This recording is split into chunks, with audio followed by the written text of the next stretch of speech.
Eu sou o Guilherme, né, professor da UFOP.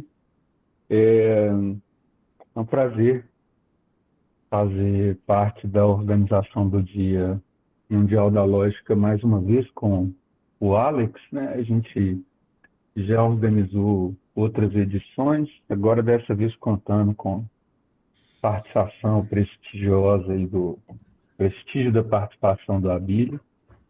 E assim, tem um inconveniente nesse negócio do Mundial da Lógica, que eu acho que eu sempre falo sobre isso, que é a data, né? Que é uma época constrangedora para preparar uma apresentação e uma fala. Eu, particularmente, estava no meio do recesso aqui, tentando tirar um pouquinho de férias, descansar um pouco. Então, vocês vão me perdoar por eu ter feito uma apresentação meio bagunçada, assim. Eu não sei se está uma coisa muito. Em primeiro lugar, na verdade, esse tema foi uma proposta do Abílio, né? A despeito de ser uma coisa interessante sobre a qual eu gostaria de falar, eu não tenho exatamente uma pesquisa sobre isso, né? Eu acho que, num sentido, todo mundo que trabalha com lógica tem alguma coisa a falar sobre isso, ou pelo menos deveria ter. Mas, assim, eu não sei se eu tenho algo Testa? poderia contar como interessante para quem se aprofundou na questão, né? Mas eu tenho um conjunto de perguntas. Na verdade, eu vou tentar desdobrar essa pergunta em outras perguntas e observações que talvez sejam um pouco mais um reflexo da minha posição sobre o que é lógica. E então eu fiz aqui uns slides muito mais para me organizar nas observações e perguntas que eu gostaria de apontar do que propriamente para uma apresentação. E aí coloquem isso na conta do dia de nascimento do Tarski e falecimento do Guido, né? Que até onde eu saiba é a justificativa para por que a gente comemora Dia Mundial da Lógica no dia 14 de janeiro. Bom, é isso. É isso. Eu vou tentar apresentar algumas perguntas, algumas observações que eu acho que são relevantes para essa questão geral do, do, da nossa conversa hoje e o que é lógica, afinal. Alguns pontos que eu vou mencionar aqui vão esbarrar em coisas que o Abílio disse, até onde eu posso ver, sem desacordos profundos, mas é, vão esbarrar eventualmente, vocês vão me ver, portanto, repetindo algumas coisas que o Abílio disse, com uma sutil diferença. Então, eu coloquei essa citação do Lewis Carroll Através do Espelho, né, esse diálogo com os gêmeos, né, Tweedledee e Tweedledum, que eu acho que caracteriza de um modo especialmente importante para o que eu vou dizer, essa ideia de que a lógica diz respeito a essa pergunta, o que segue do que, né? O que é especialmente importante aqui é que, como vocês vão me ver falando mais para frente, eu penso que o que se segue do que é uma pergunta que tem uma natureza inerentemente modal. Eu acho, quer dizer, é uma coisa arriscada, assim, como eu disse, não é propriamente uma pesquisa, não é uma proposta, talvez uma suspeita. Então, eu coloquei algo sobre isso aqui na minha apresentação que eu ainda precisaria melhorar, inclusive em termos argumentativos, para defender essa posição. Mas o que eu pretendo dizer é algo dessa natureza, que na pergunta o que se segue do que, tem isso tem um ingrediente modal. Esse exemplo dos gêmeos Tweedledee e Tweedledum exemplificam a coisa. Então, eu sei sobre o que você está pensando, disse Tweedledum, mas não é assim de modo algum. Ao contrário, continuou Ludovice, se assim fosse, poderia ter sido. E se tivesse sido assim, seria, mas como não é, não será. Isso é, isso é lógica. Aqui eu acho que, na verdade, talvez tenha um erro de tradução. Esse como não é, não será, eu acho que como não é, não é. Mas eu estou pegando aqui a tradução onde eu encontrei essa citação. Depois eu fui olhar no inglês, na verdade, não acho que seja uma boa tradução, mas enfim, é só para introduzir a conversa, né? Então, a lógica é uma disciplina. Eu acho que a coisa mais neutra para ser dita nesse momento é isso. A lógica é uma disciplina. Não vou falar por enquanto que é, por exemplo, como a Bíblia em alguns momentos falou, uma teoria da consequência lógica. Eu vou talvez especificar isso um pouco mais no final, mas a lógica, como disciplina, ela se endereça principalmente a essa pergunta: o que se segue do que? Então, continuando. Então, agora eu vou, como eu disse, fazer algumas observações e algumas perguntas. Tem um pouco a ver também, é, no mesmo estilo que o Abílio fez, com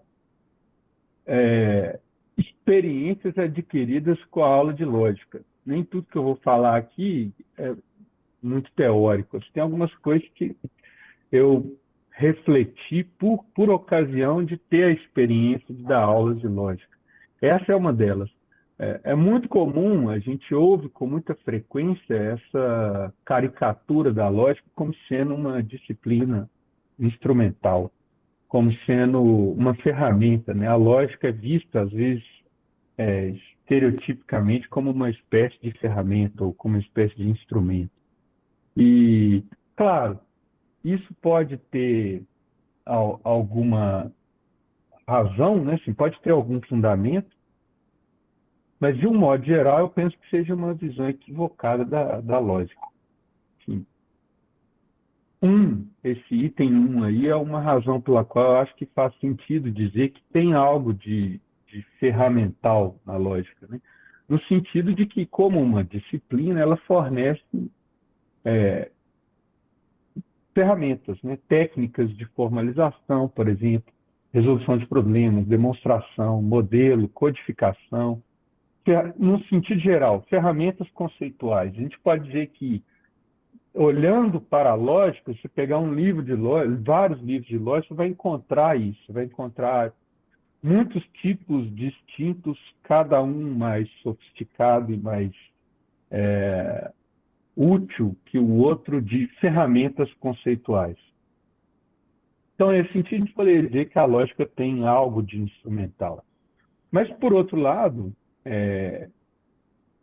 como o Abílio muito bem enfatizou, esses instrumentos, ou esses conceitos que são instrumentalizados na lógica, eles são filosoficamente contaminados.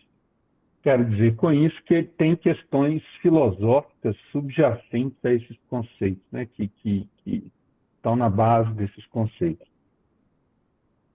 Então, tratar a lógica como uma disciplina instrumental é adotar uma visão dogmática acerca da lógica, que o Abílio também muito frequentemente enfatizou. Então, é comum, por exemplo, a gente ouvir nos cursos de filosofia que a lógica é uma disciplina dogmática, que a lógica é uma disciplina fechada. Às vezes é até útil falar esse tipo de coisa. Por exemplo, que os critérios para a correção de provas são mais objetivos. Isso é útil, isso é bom, né? Que a gente possa tratar os assuntos de lógica, os assuntos abordados na disciplina de lógica, por exemplo, de um jeito talvez um pouco mais com critérios públicos, objetivos, fechados. Mas isso porque, evidentemente, a gente, nesses momentos, está ensinando, está apresentando as técnicas em questão, né? Assim, as ferramentas em questão, por exemplo, de demonstração, de formalização, pressupondo certas coisas, né? Quando você, por exemplo, apresenta a semântica da lógica de predicados de primeira ordem, a semântica tarquiana para a lógica de predicados de primeira ordem, ou um sistema dedutivo qualquer que seja, axiomático, ou sequentes, ou o que quer que seja, a gente está apresentando certas técnicas, né, certas ferramentas, e para que elas possam ser apresentadas assim de modo fechado, a gente tem que pressupor certas respostas para questões filosóficas abertas na base desses pressupostos. Então, a visão instrumental da lógica leva, evidentemente, a uma concepção doutrinária, ideológica, dogmática da lógica. Um exemplo disso, por exemplo, como eu disse, a semântica tarskiana da lógica de primeira ordem e os problemas da referência. Então, por exemplo, se a gente adota a semântica tarskiana da lógica de primeira ordem como a semântica de fundo para interpretar a linguagem, a gente permitir alguém. Então, para, por exemplo, falar a linguagem da aritmética, para falar sobre números, por exemplo, então a gente se compromete com a referência a números, que são, por sua vez, objetos abstratos. Isso tem consequências ontológicas importantes. O mesmo tipo de problema acontece quando a gente tem outros termos vazios, como termos ficcionais, por exemplo, né? Então, tem uma série de questões filosóficas importantes, diz respeito à filosofia da linguagem, à ontologia, que precisam ser silenciadas para a gente poder tratar a, a semântica tarskiana da lógica de primeira ordem como uma espécie de ferramenta. Tá? Bom, vocês desculpa eu estar falando meio pausadamente, que eu tô entrando um monte de gente na reunião, estou tendo que autorizar aqui ao mesmo tempo que eu falo.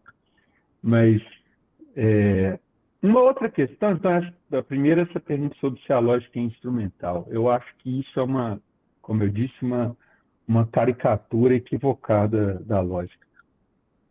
Eu penso também que tem duas outras caricaturas equivocadas sobre a lógica, que são pensar que a lógica é descritiva e pensar que a lógica é prescritiva.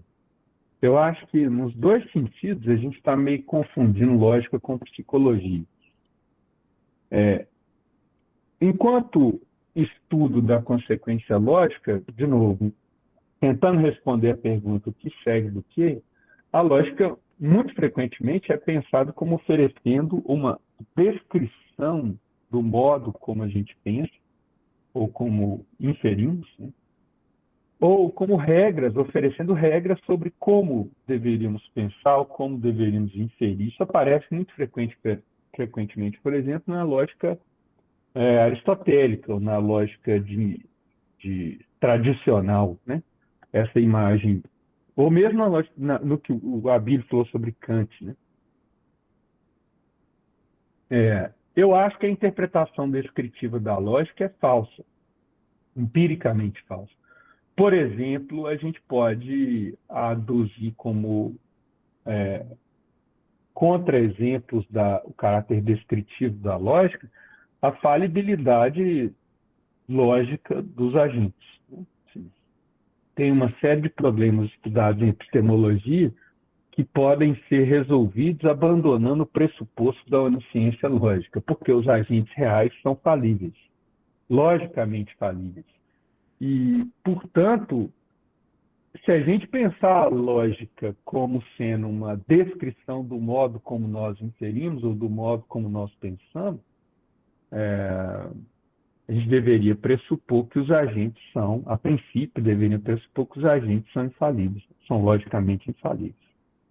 É claro que a gente pode ajustar a epistemologia formal à lógica de outras maneiras, mas de um modo geral, eu penso que dizer que a lógica descreve como nós inferimos encontra como obstáculo a falibilidade dos agentes. Outra fonte de contra-exemplos para isso são as implicaturas conversacionais. As implicaturas conversacionais frequentemente mostram como nós inferimos de um modo que seria logicamente não autorizado, e como nós deixamos de inferir o modo como seria logicamente autorizado, né? Então, por exemplo, o caso lá da ordem das conjuntas, na conjunção, eles casaram e tiveram filhos, infere-se cotidianamente, né, na comunicação, que foi nesta ordem. Mas evidentemente que não se segue logicamente de eles casaram e tiveram filhos, que eles tenham casado primeiro e tido filhos depois. Isso é um caso, por exemplo, do que quando a gente infere mais do que a gente deveria inferir, se a lógica descreve o modo como nós inferimos. Então, a lógica não descreve o modo como nós inferimos. Parte do que explica as nossas inferências extrapole a lógica. Isso é, digamos, a lição que os pragmatistas extraíram das implicaturas conversacionais. E eu penso que entra como contra-exemplo a essa tese da lógica ter uma natureza descritiva. Os vieses cognitivos também. Então, tem toda uma literatura na psicologia dedicada aos vieses cognitivos, e eles mostram com frequência como, empiricamente, nós agimos e pensamos e inferimos de um modo não lógico, ou pelo menos não de acordo com a concepção tradicional ou clássica de lógica, né? Eu acho aqui, na verdade, que esse é um ponto para separar a lógica da psicologia. Em particular, quem me conhece já me ouviu falar isso antes, né?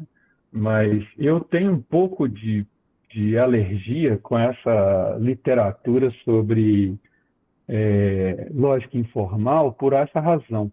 Eu penso que lógica informal confunde exatamente a relação entre lógica e psicologia, porque eu acho que a lógica informal, em grande medida, ela se baseia num acúmulo de taxonomia o que se chama chamadas falácias informais, né? Uma mera coleção de dados que são verdadeiramente investigados pelos psicólogos, porque dizem respeito a como nós inferimos.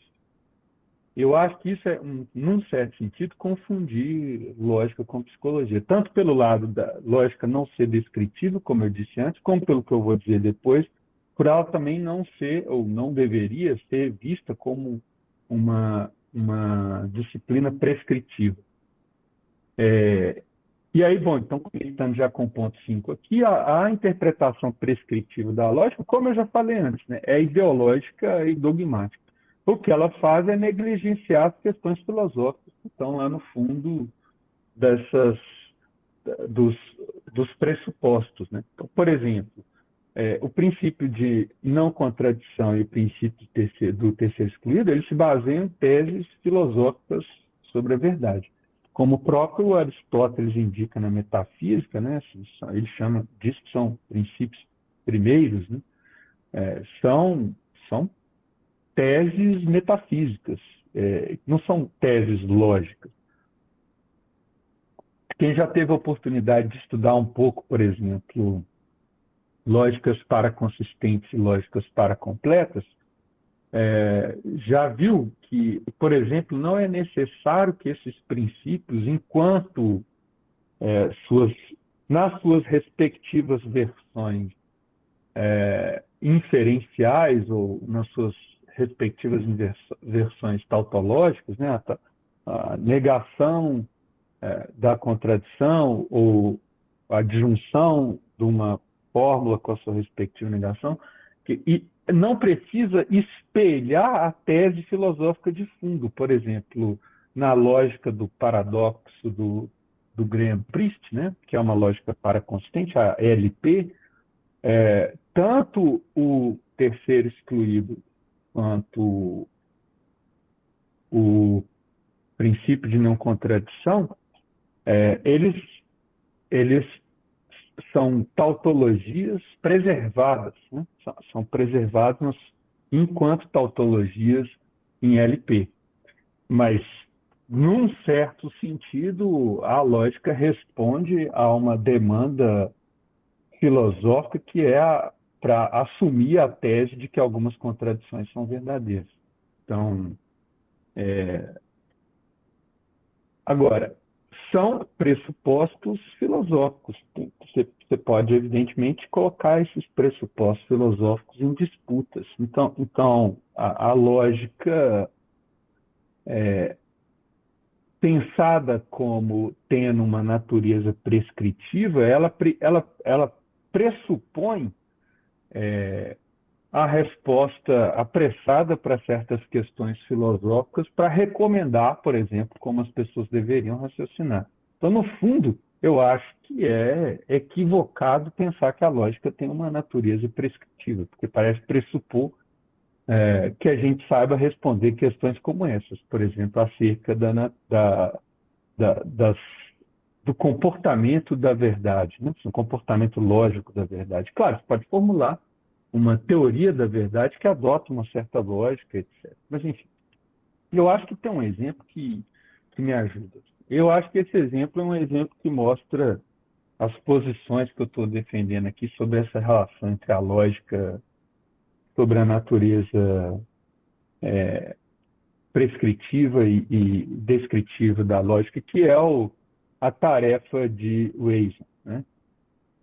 Eu acho que esse exemplo mostra, por exemplo, como a gente pode acabar confundindo lógica com psicologia e como a gente pode acabar confundindo um repertório de viés de confirmação com um repertório meramente taxonômico de generalização precipitada. Então, o teste de Wason é frequentemente utilizado para mostrar como as pessoas, mesmo aquelas pessoas que estudam lógica, frequentemente cometem erros lógicos, porque, na verdade, tem mecanismos que foram herdados por um processo evolutivo, na verdade, processo adaptativo. Tem uma distinção importante aqui que o Daniel Kahneman explora entre sistema 1 e sistema 2 sobre respostas rápidas e respostas lentas a demandas do ambiente, mas eu não vou entrar nisso. Assim. Só quero mostrar um caso, por exemplo, de viés de confirmação. Então, você coloca essas 4 cartas, então, cada carta tem de um lado um número, de outro lado uma cor, então, verde ou azul, e aí a pessoa que está sendo sujeita a esse teste, ela, a pergunta que é feita para ela é quantas cartas, pensando no mínimo de cartas que você precisa, né, virá para testar a seguinte afirmação: todas as cartas pares são verdes. Então, se você fizer esse teste em sala de aula, então a Bíblia estava contando que ele fez teste em sala de aula sobre a questão entre a matemática ser descoberta ou construção. Eu faço esse teste aqui em sala de aula também, amigo, e aí para testar como as pessoas são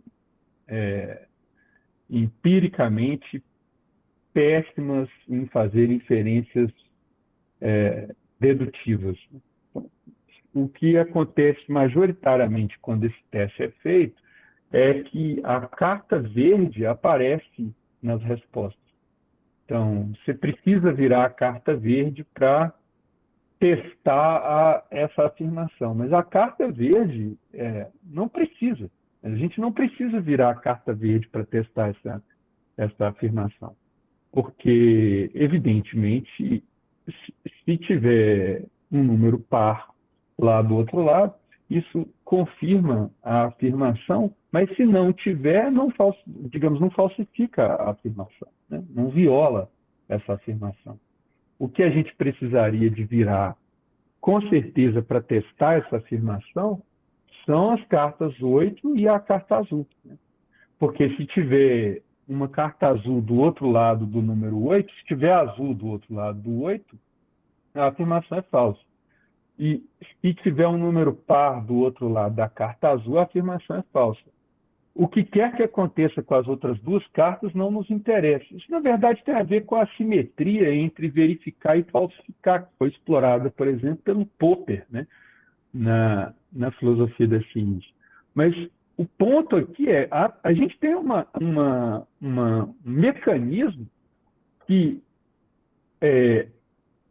impõe sobre as nossas respostas rápidas e que nos leva a querer virar a carta verde, e esse é determinado por um viés que é chamado viés de confirmação. Quem estuda essa questão sobre viés de confirmação é o psicólogo, porque isso tem a ver com entender como funcionam os nossos mecanismos inferenciais. A pergunta sobre como funcionam os nossos mecanismos inferenciais não é a mesma pergunta sobre como os nossos mecanismos inferenciais deveriam funcionar. A lógica, na minha opinião, não é nenhuma das duas coisas. A lógica não deveria, na verdade, pretender responder nenhuma das duas perguntas. A pergunta o que se segue do que, na minha opinião, não é nem sobre como nós inferimos, nem sobre como nós deveríamos inferir. Porque sobre como nós deveríamos inferir, parece pressupor uma série de respostas dogmáticas para uma série de questões filosóficas de fundo. E sobre como nós inferimos, parece ser simplesmente uma resposta ingênua, porque o que a gente tem aprendido sobre viés nos mostra que nós não inferimos de um modo logicamente apropriado, pelo menos não na maior parte das vezes. Então, é isso, minha posição sobre a relação entre perspectiva descritiva e prescritiva da lógica.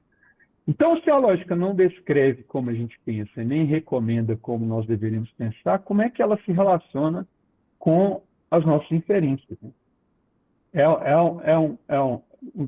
A lógica diz respeito às inferências em o quê? Por quê? A minha opinião é que a lógica tem uma natureza puramente representacional. É uma resposta arriscada e possivelmente objetável, porque se a lógica só representa inferências, como ela distingue as inferências autorizadas das inferências não autorizadas? Bom, mas eu tenho como vou apresentar depois, uma visão plural da lógica. Eu não sou um monista. Eu acho que a lógica é representacional no que diz respeito às inferências, à consequência. E eu acho que tem muitas formas de consequência. Então, tem muitos tipos de consequência e estudar a lógica é estudar a relação entre elas, por exemplo. Isso me leva também à minha observação que eu tinha feito no início, né? Que é essa ideia que eu penso que a lógica tem algo de inerentemente modal. Então, eu penso que essa questão sobre o que segue do que, ela pode ser conectada com a questão sobre regularidade. Então, o que está em jogo na questão, o que segue do que, são regularidades. Então, regularidade a gente observa, por exemplo, na natureza. Então, a gente observa, por exemplo, o movimento dos objetos no espaço, a gente observa o comportamento mecânico dos objetos no nosso registro da natureza, a gente observa o movimento dos pássaros, a gente observa o crescimento das plantas, e nós extraímos regularidades a partir extraímos leis a partir de regularidades. É o que a gente chama de leis, na verdade, são regularidades.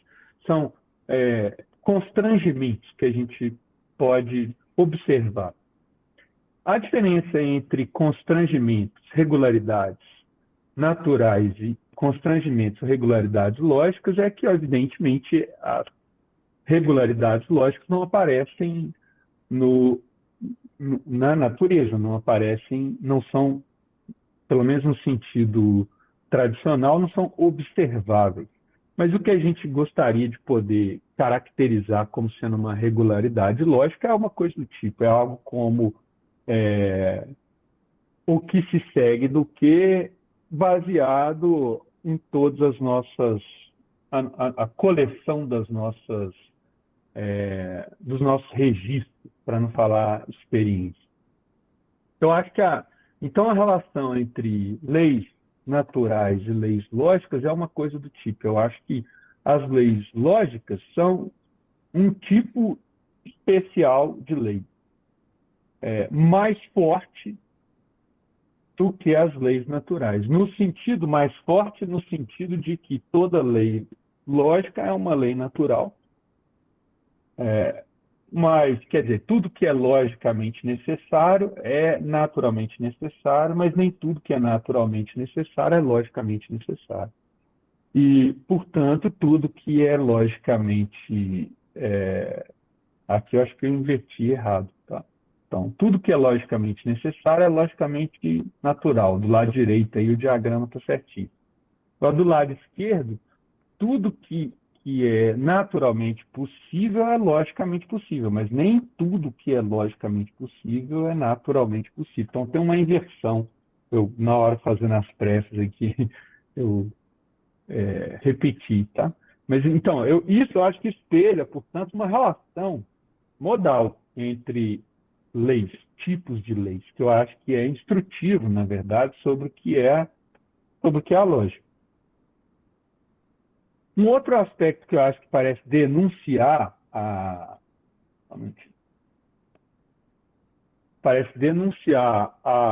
natureza, o aspecto inerentemente modal da lógica, aparece nas aulas de lógica. Quando eu vou ensinar para os alunos que é um argumento válido, em algum momento é sempre útil fazer essa caracterização, é impossível premissas verdadeiras e conclusão falsa.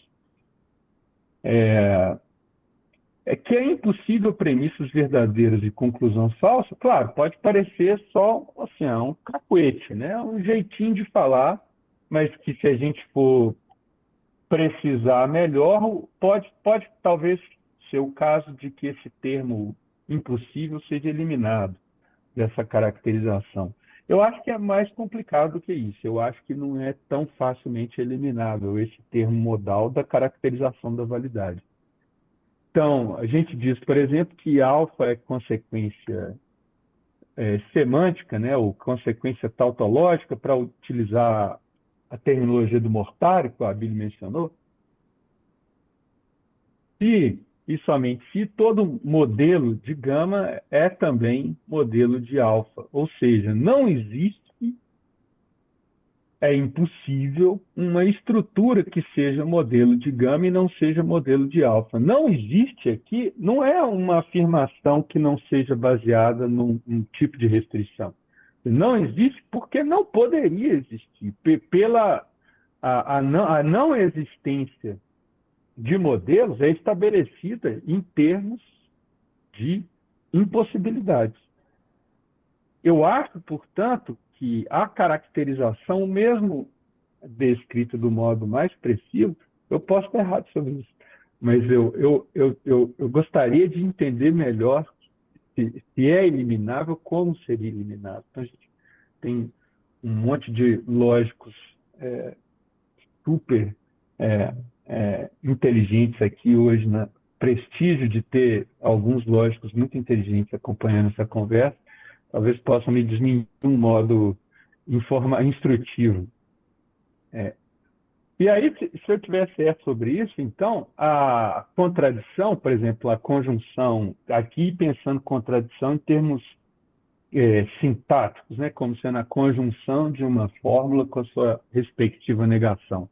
Então, ela é um tipo de impossibilidade, é uma forma, nesses termos, que é satisfeita por nenhuma estrutura, pode ser satisfeita por nenhuma estrutura. Né? Não pode ser satisfeita, é insatisfatível. Né? É a contradição é um tipo de impossibilidade nesse sentido. E se eu tiver certo sobre a possibilidade lógica ser mais fraca que todas as outras possibilidades, porque a necessidade lógica é mais forte que todas as outras, então a impossibilidade é a mais forte. Né? A impossibilidade lógica é a mais forte de todas as impossibilidades. Eu acho que a nossa compreensão das contradições, pelo menos a nossa compreensão filosófica, a minha compreensão filosófica, para não dizer a mais intuitiva, a minha compreensão filosófica das contradições é isso, é em termos modais, é em termos da impossibilidade mais forte. Bom, então eu já tinha feito essa pergunta, essa é a pergunta que eu gostaria de acrescentar para a questão o que é lógica afinal. Né? Bom, mesmo se o vocabulário modal ele é contornável, ele é evitável na caracterização, por exemplo, da consequência lógica, eu penso que ele certamente não é evitável num terreno bastante importante para a lógica, que é o debate entre lógicas. Então, mesmo se você for um monista, mesmo se você pensar que só existe uma lógica certa, você certamente será confrontado com a necessidade de debater com outros lógicos, né? de rejeitar, de objetar os outros lógicos. E eu acho que esse é um ambiente onde a modalidade se mostra ainda mais indispensável. Aí tem uma literatura sobre isso, faz parte do tipo de pesquisa que eu venho fazendo, né, sobre impossibilidade, que são chamados contrapossíveis. Então, contrapossível é uma condicional subjuntiva, onde o antecedente é não apenas falso, mas impossível. Normalmente, uma contrafactual é caracterizada como uma condicional subjuntiva com antecedente falso. A ideia é que na condicional subjuntiva você tem uma espécie de sugestão, alguns atribuem a isso uma natureza pragmática, uma sugestão da falsidade do antecedente. Que o antecedente seja falso efetivamente é que faz que a subjuntiva seja chamada de contrafactual. E que o antecedente seja impossível é o que faz a subjuntiva ser chamada de contrapossível. O problema das contrapossíveis, para alguns, é que elas levam a uma espécie de resultado de trivialidade parcial. É que quando o antecedente é impossível, no tratamento usual, que é o tratamento Lewis-Stalnaker, né, a condicional vai ser vacuamente verdadeira ou trivialmente verdadeira. Então, por exemplo, supondo que você seja um defensor do princípio de não contradição. Só um parênteses, recentemente eu resolvi chamar os defensores do princípio de não contradição de aleteístas, pelo fato de que os opositores são chamados de dialeteístas, né? Ou monoaleteístas, né? Melhor, monoaleteístas, são os defensores do princípio de não contradição. Então, se você for um monoaleteísta, você pensa que não existem contradições verdadeiras, nenhuma contradição é verdadeira. Então, a frase, se alguma contradição fosse verdadeira, nem tudo seria verdadeiro, essa frase 12 aí que está no meu slide, é vacuamente verdadeira, porque é impossível que contradições sejam verdadeiras. Mas para um monoaleteísta que defende um princípio de não contradição, o que acontece frequentemente é que ele adota também uma lógica clássica, e que, portanto, para ele, contradições são explosivas. Vale o princípio de explosão, que, como o Abílio há pouco mencionou, é uma espécie de versão do princípio de não contradição com multa. Eu adorei essa explicação do Abílio, ele ofereceu recentemente no nosso evento lá em Ouro Preto, né? Ele falou, ó, o princípio de explosão é o princípio de não contradição com o pardal, né? Com a multa. Assim, ó, se você aceitar a contradição, tudo vai ser verdadeiro. Se o princípio de explosão valesse, o 12 deveria ser falso. Quer dizer, se o princípio de explosão vale, então, dada uma contradição, tudo é verdadeiro. Mas 12 está dizendo que se uma contradição é verdadeira, nem tudo é verdadeiro. Então, 12 expressa que o princípio de explosão não vale irrestritamente. Qual o problema? Que se você for um monoaleteísta, o antecedente de 12 é não apenas falso, mas impossível. Então, 12 deveria ser vacuamente verdadeiro. Aliás, qualquer coisa que você colocar no consequente de 12 vai ter que ser verdadeiro. O problema disso é que isso inviabiliza, aparentemente, a disputa entre lógicos. Os lógicos querem, na verdade, desafiar as consequências de suas próprias posições lógicas e das posições lógicas dos seus interlocutores, de um modo que não seja trivializado. Eu acho que isso sugere que o debate entre lógicas deve habitar um espaço modal onde a gente considera algumas situações como sendo restritas pela nossa concepção de necessidade lógica, mas que outras situações são restritas por outras concepções de necessidade lógica. Então, para eu poder falar sobre o que aconteceria num cenário intuicionista, ou para o que aconteceria num cenário paraconsistente, tendo eu mesmo, nesse caso, um defensor da lógica clássica, eu tenho que considerar cenários que são restritos por noções distintas de necessidade lógica que não a necessidade lógica clássica. Eu acho, portanto, que isso mostra que a gente tem que se comprometer com uma linguagem modal não apenas na caracterização da consequência lógica, mas até mesmo para o debate entre relações de consequência lógica. A gente tem que distinguir diferentes tipos de impossibilidade lógica. Tá? Então, isso é uma observação que eu gostaria de fazer, né? Que eu queria ter feito, né? Sobre a natureza da lógica, sobre o aspecto modal da lógica. E aí, por último, essa é a minha última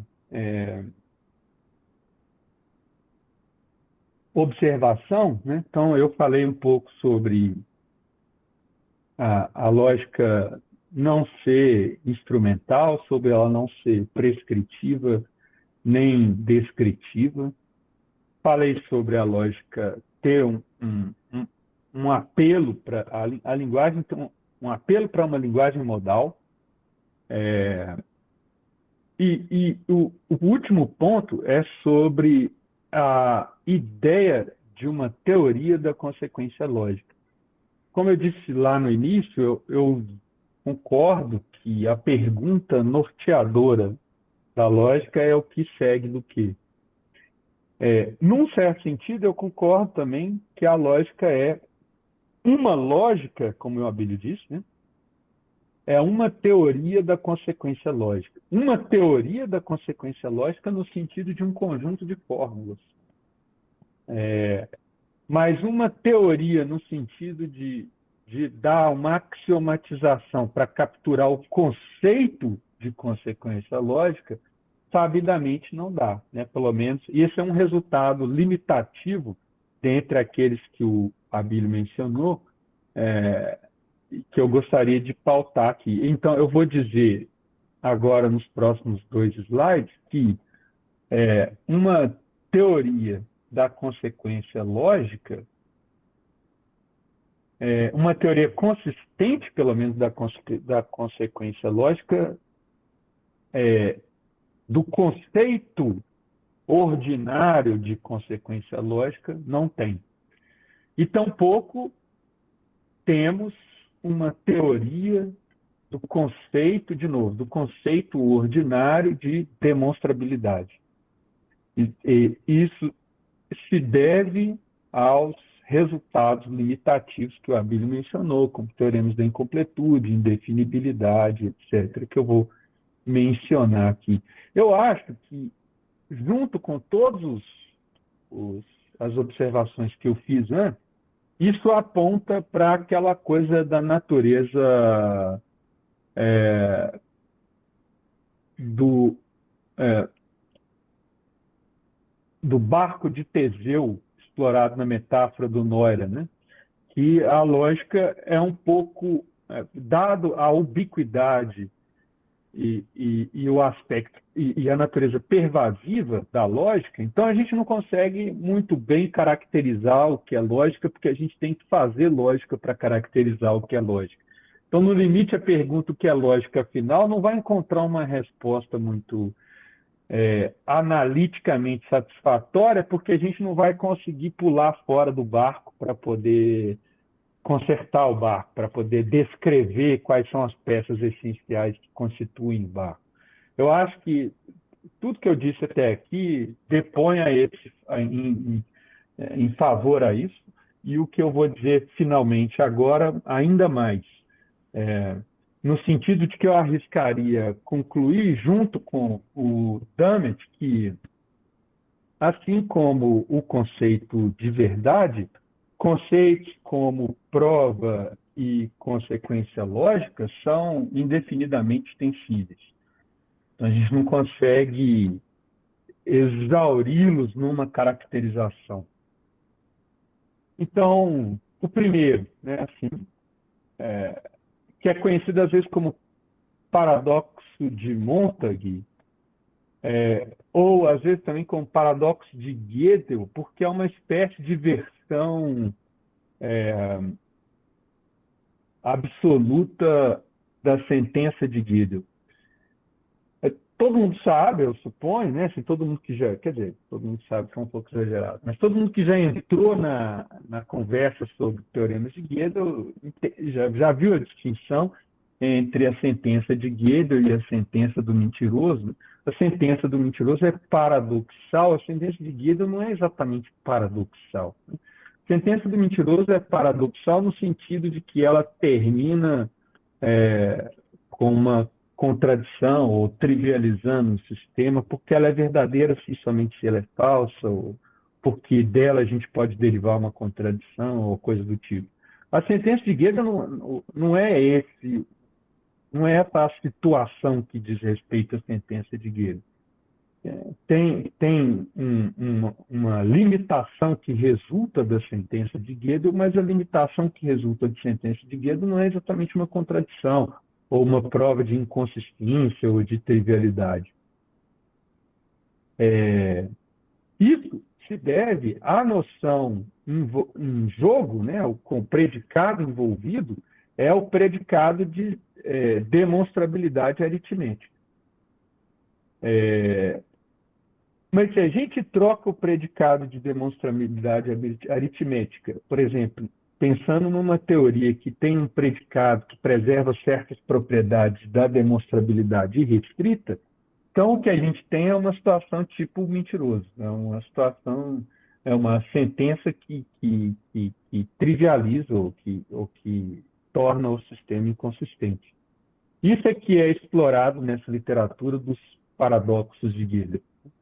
Então, eu vou tentar, mais ou menos, passar aqui. Então, pelo primeiro teorema de Gödel, né? E a gente tem uma teoria, sigma, que é uma teoria de primeira ordem, suficientemente forte. Suficientemente forte aqui, eu suponho que vocês já tenham visto, se desdobra em uma série de características, né? Por exemplo, para satisfazer os requisitos do lema diagonal, né? Representar todas as funções recursivas, recursivas primitivas, etc. E se essa teoria é ômega consistente, então ela é indecidível e tem uma sentença, que é a sentença de Gödel, que é a sentença verdadeira nessa teoria, né? Mas que ela não é derivada né, não pode ser demonstrada a partir de sigma. Intuitivamente, eu não vou fazer aqui o passo a passo, mas, enfim, quem quiser eu posso indicar depois alguns lugares para encontrar essa demonstração, né? Mas intuitivamente o que acontece aqui é como se fosse tipo uma sentença do mentiroso. Sentença do mentiroso que ela fala dela mesma que ela é falsa, ou que ela não é verdadeira. Aqui a gente teria tipo uma sentença que diz dela mesma que ela não é sigma demonstrável. Não é que ela não é demonstrável, porque ela não é demonstrável em sigma. Agora, se a gente supor que essa sentença 17 ela é falsa, então, dado que ela diz que ela não é sigma demonstrável, então ela é. Ela é sigma demonstrável. Se a gente pressupor que demonstrabilidade sigma é uma noção factível, ou seja, que se sigma demonstra algo, então isso é o caso, né? Então, 17 é verdadeira. Aí a gente, supondo que a sentença 17 é falsa, a gente concluiu que ela é verdadeira. Então, isso seria talvez um jeito de mostrar que não, né? Que não é falso. Agora, se a gente supor que ela é verdadeira, é, então ela simplesmente não é sigma demonstrável. Mas daí nada, a gente não continua a rodar o argumento para derivar uma contradição. Pode parecer que sim, porque a gente acabou de demonstrar por esse raciocínio que 17 não é sigma demonstrável, mas isso é 17. Então a gente acabou de demonstrar 17 em contradição, digamos, uma contradição, performando uma contradição com o que é dito por 17. Mas essa performance diz respeito ao que nós demonstramos e não à sigma demonstrabilidade.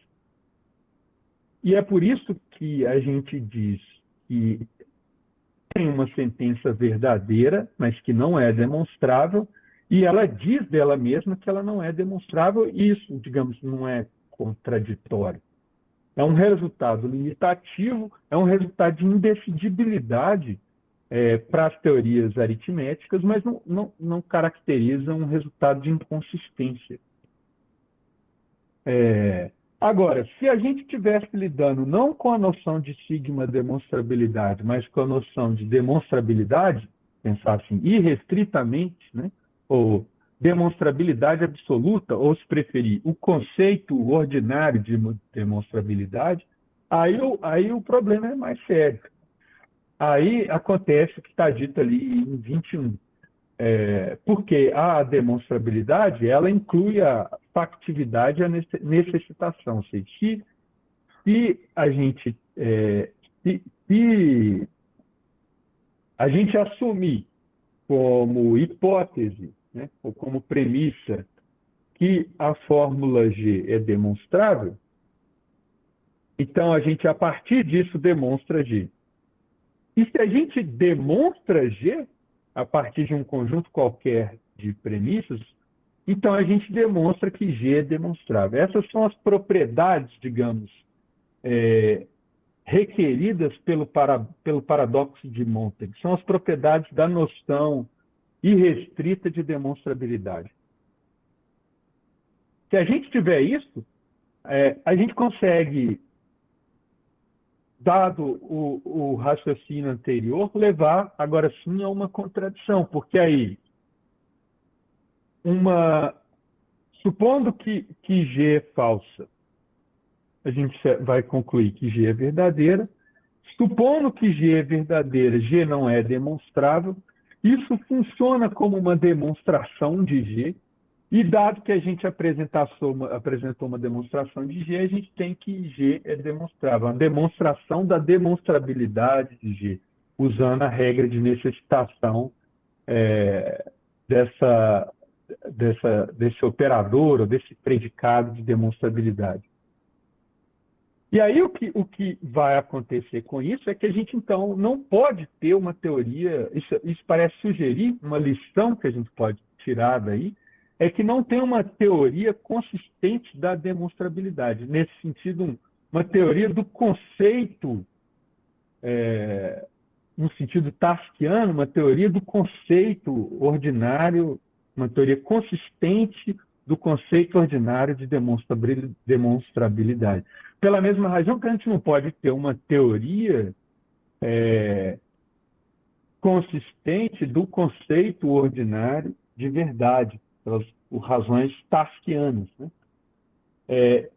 De onde se segue é o chamado teorema da indefinibilidade, né?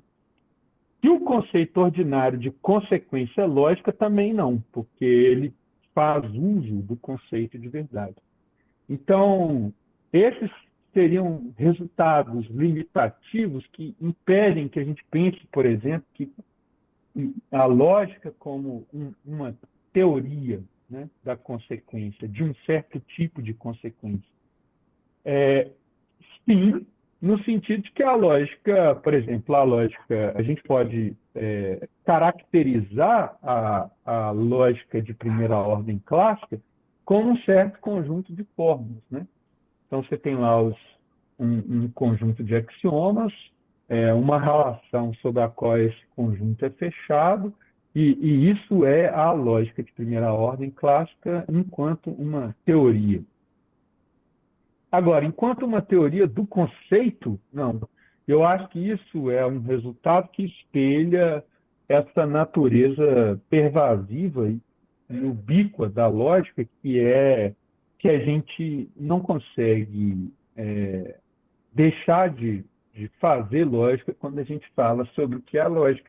E não apenas quando a gente fala sobre o que é lógica, mas sobre quando a gente também relaciona uma lógica com a outra, ou debate com outros lógicos sobre qual é a melhor lógica, quais são as consequências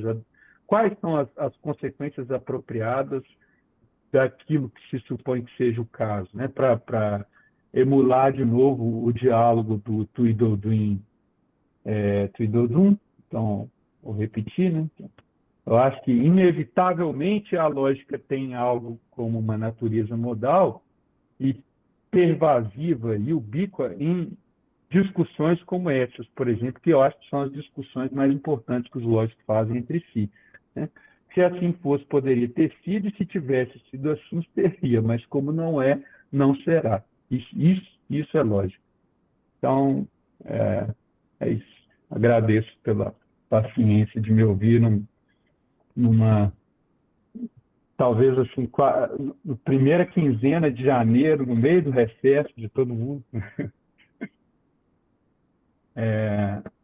Bom, estou vendo aqui o Julián. Pode falar, Julián.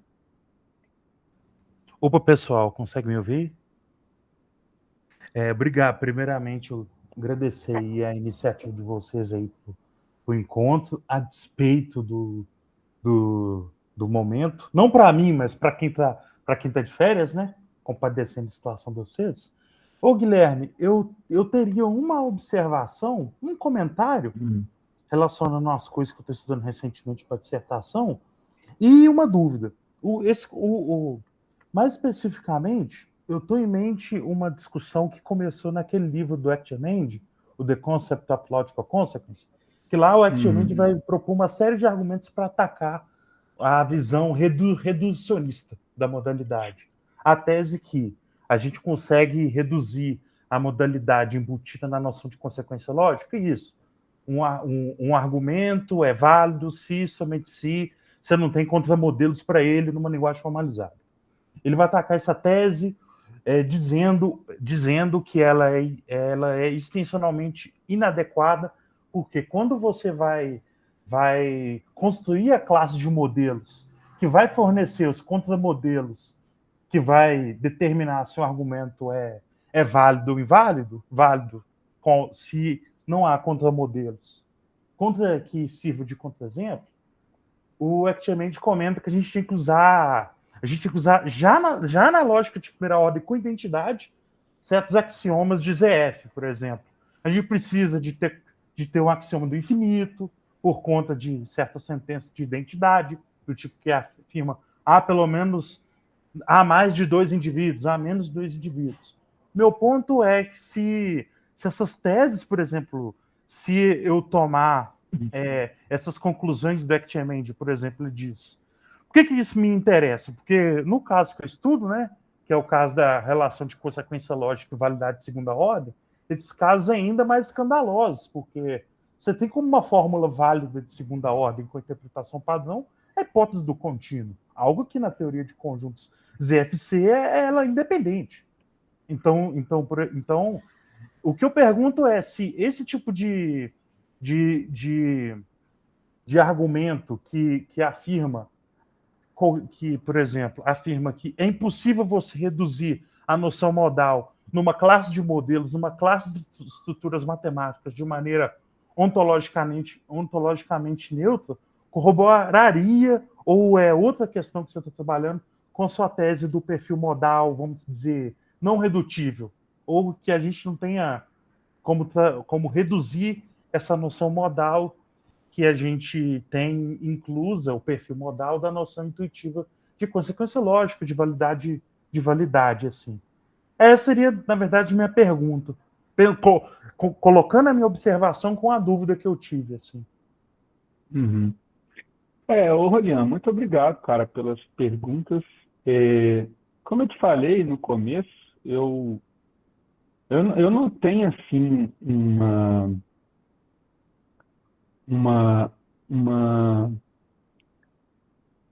uma estratégia muito bem montada para essa minha posição ainda não, sabe? Tipo assim, eu não sei se eu vou tomar um checkmate, né, daqui a 10 rodadas, mas eu estou tentando meio que expor algumas ideias, né? Assim, uma coleção de ideias que eu, na verdade, tenho feito.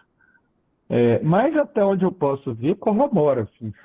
Eu não sei se você foi só educado na sua maneira de perguntar, mas eu tenho a impressão de que corrobora.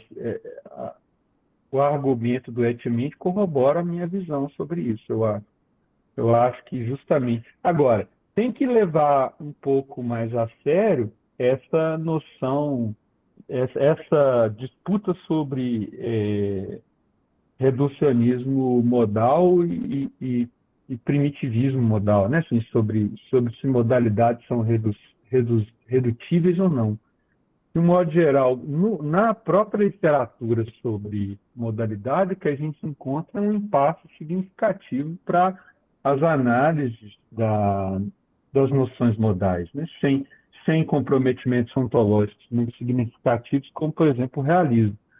Eu prefiro adotar uma perspectiva não reducionista sobre a modalidade, em geral, a ter que comprar o realismo modal lewisiano, né? Assim, a ter que comprar a visão lewisiana sobre mundos, por exemplo.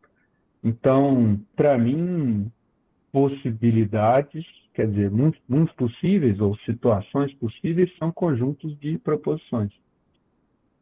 E isso tem um desafio que é quais conjuntos de proposições contam como situações possíveis? Os conjuntos possíveis.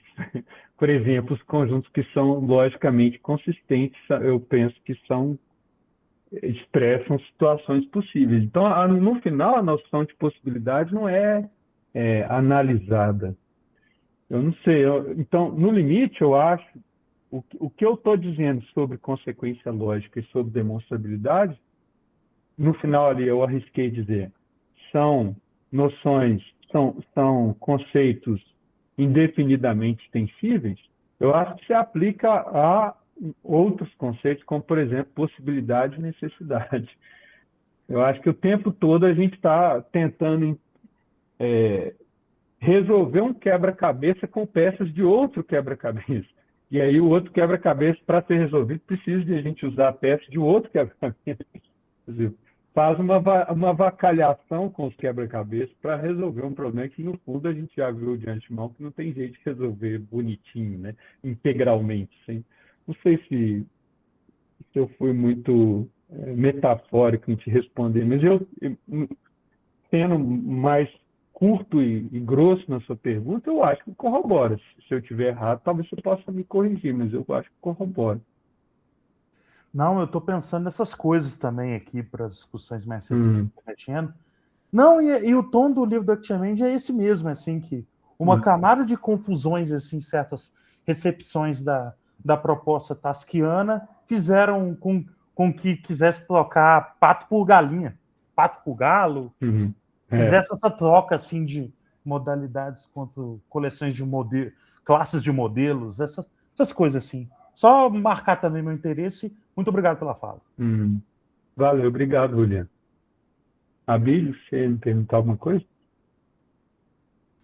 Opa, são 2 comentários aqui. Vou tentar ser rápido. Quando você falou sobre divergência, né? Como a gente tratar de divergência. Bom, uma maneira que é bastante, que funciona muito bem e está de acordo com o que as pessoas trabalham em lógica, é você pensar que diferentes teorias da consequência lógica estão preservando diferentes propriedades. Eu tenho falado isso, mas isso não é uma invenção minha, tá? Isso é o que, por exemplo, com lógica intuicionista, com lógica clássica, com essas lógicas da informação, com lógica linear, isso explica essas diferentes, tá? Essas diferenças entre as teorias da consequência lógica.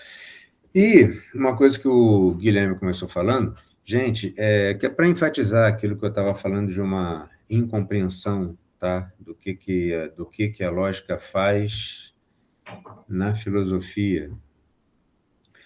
Gente, a lógica não é um instrumento. Definitivamente a lógica não é um instrumento. Tá? Inclusive porque, olha só, o que estuda a maneira como a gente raciocina, que mistura lógica com teoria da probabilidade, com argumentos de analogia, com um monte de coisa, tá? Que mais ou menos, grosso modo, é o que o ChatGPT faz quando a gente bate um papo, né, com ele, perguntando coisas e tal. O ChatGPT e essas inteligências artificiais por aí. O que faz a gente argumentar, raciocinar na vida cotidiana tal, não é lógica, não. É uma coisa que a gente pode chamar de teoria da argumentação, que reúne um monte de coisa. A lógica é um instrumento para raciocinar direito. Não, não é. A lógica é uma parte disso que eu chamei de teoria da argumentação agora. E por que a lógica está na filosofia? Porque a lógica tem problemas filosóficos. Consequência lógica tem problemas filosóficos. O comportamento da negação é um comportamento filosófico, é um problema filosófico. Como você construir uma lógica, elaborar uma teoria da consequência lógica, se você tiver um domínio vazio. Tem aquela frase lá do Heidegger, que ele tomou emprestado de alguém, que eu não lembro quem, por que o ser e não antes o nada? Então, beleza, imagina que você não tivesse nada. Como é que você vai ter uma teoria da consequência lógica onde o domínio é vazio? Então, você tem uma lógica que trata disso, as lógicas universalmente livres. Tá? A lógica está na filosofia, não é... Tem que insistir isso para as pessoas entenderem. Eu falo isso nas minhas aulas, e isso é uma incompreensão em muitos círculos dentro da comunidade da filosofia. A lógica não é instrumental, a lógica tem problemas filosóficos. E esses resultados que o Guilherme mencionou aqui, ele conhece isso bem melhor que eu, esses resultados de limitação, eles colocam problemas filosóficos para outras áreas da filosofia. Tá? Isso é que o Guilherme levantou essa bola, né? A lógica não é instrumental. Definitivamente, a lógica não é instrumental. Não importa se Aristóteles falou em algum momento que ele via a lógica como instrumental, mas a lógica, né? Repetindo, a lógica não é Aristóteles. Assim como a física não é a física do Aristóteles. Assim como o que você aprende em filosofia, nas aulas de ética, não é a ética do Aristóteles, muito embora aquela reflexão seja importantíssima. Bom, mas é isso. Fechei a minha intervenção aqui. Valeu, Guilherme. Valeu, Abílio. Pô, obrigado, cara. Eu te agradeço por fazer esse reforço, né? Acho que eu fui tímido, né, na minha afirmação de que a lógica não é instrumental, né? Realmente tem que ser, é uma coisa mais notória, né? Eu reconheço a importância, por exemplo, dessa literatura, desses trabalhos que vêm sendo feitos na área de lógica formal, mas a gente precisa, antes de mais nada, entender como eles se localizam, né, com relação à lógica, sobretudo para não causar uma confusão sobre o que seja a lógica, afinal. Agora, então, você sabe, eu partilho da sua posição sobre o pluralismo lógico. A gente até chegou a rabiscar alguma coisa há um tempo atrás, né? Rabiscar, Sobre não, submeter. submeter. Rabiscar porque não foi Não publicado, deixa de então. ser um rabisco. Não deixa de ser um rabisco.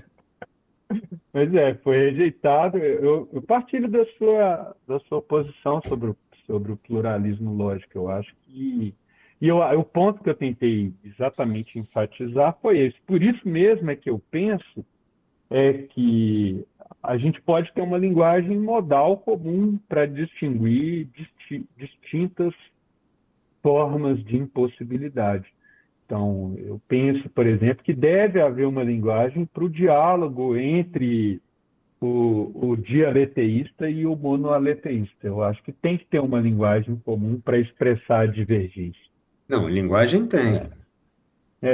A linguagem comum, exatamente. E aí o que exatamente a gente pode aduzir como argumento, assim, como base para o pluralismo, é que nos, num caso a gente está falando de preservação de verdade, e no outro caso, por exemplo, a gente está falando de preservação de informação. Assim, mas a linguagem é a mesma, entende? Por que que você pode, por exemplo, discordar o que segue do que em relação com outros lógicos que partilham a mesma linguagem. Eu acho que, no final, o que isso vai permitir é que a gente interprete contrapossíveis de modos distintos. Porque, querendo ou não, se você defende uma lógica e eu defendo outra lógica, então a gente vai ser capaz de expressar em forma condicional consequências distintas de uma mesma impossibilidade. É mais ou menos isso que eu tentei. Quer dizer, para eu me defender melhor, eu acho que eu precisaria aprofundar melhor essa discussão sobre as contrapossíveis. Mas, resumidamente, é isso. E, no final, é conciliável com a sua visão sobre o pluralismo, né?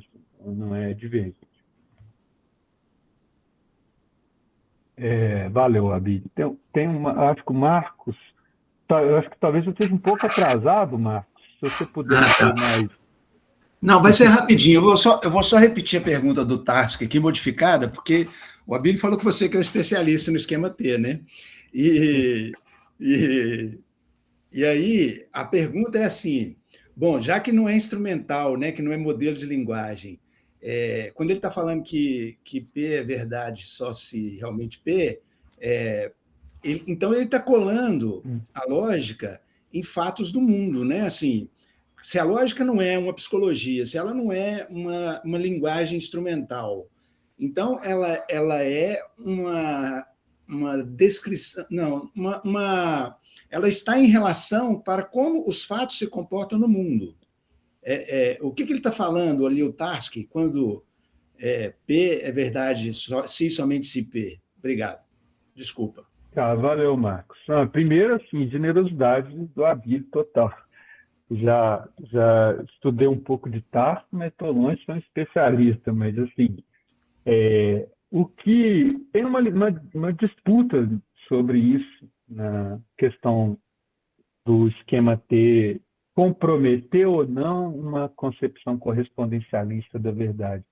O que o Tarski propriamente diz acaba contribuindo para essa confusão, porque o Tarski parece mesmo tanto no artigão, né, quanto no Concepção Semântica da Verdade, o que ele faz é meio que dizer, estou tentando dar uma formulação precisa da concepção clássica da verdade, que ele remonta lá na primeira versão do Aristóteles e que termina sendo o que estereotipicamente chama a visão correspondencialista da verdade, que é uma espécie de relação a correspondência sendo uma relação entre a linguagem e o mundo, né?